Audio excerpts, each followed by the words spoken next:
So Clark, I know we did a lot with the 91st Bomb Group Memorial here, especially you with the B-17 cockpit over here. What were some of the most challenging parts of this project here? The entire thing. There are no parts in there that are hardly real. The rudder pedals are made from scratch. The yokes are made from scratch. The control wheel's made from scratch. The start panel on this side is made from scratch.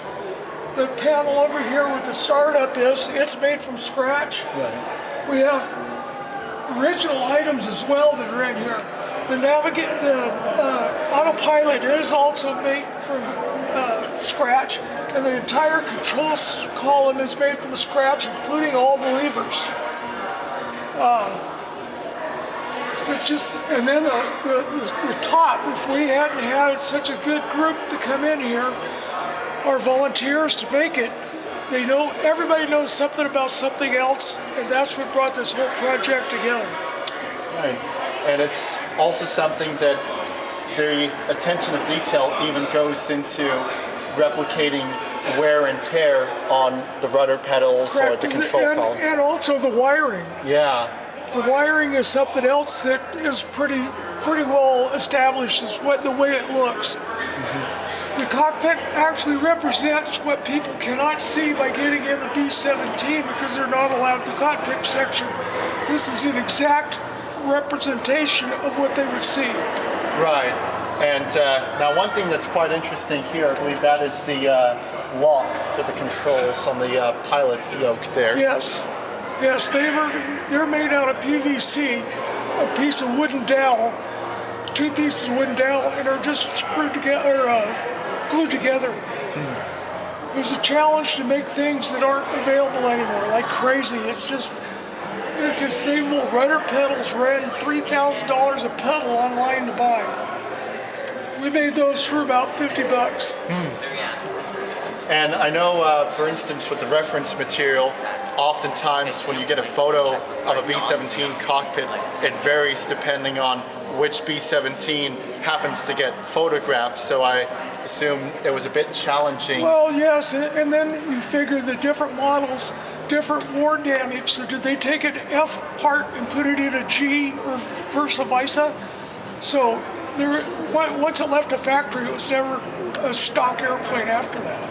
Of course. And over here we have a recreation of the waist gunners section. Now, besides you, there were a few other guys like Phil and Greg. The same guys that built the top built this. They built this first. We realized they were so good, so we had them build the top to that. I built the bottom part, the stand and everything to mount it. And then if you look over here, this is a wooden box for the ammunition right here.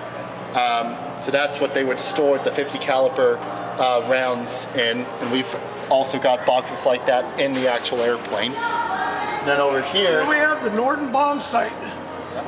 This is an original Norden bomb sight. If we could power it, it would work.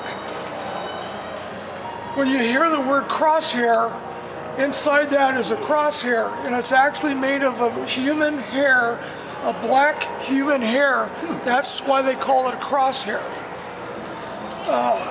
It's quite a instrument. I see they took the bomb panel off to add some more stuff to it, but it was all computerized. The bombardier would set up the pattern of what he wanted.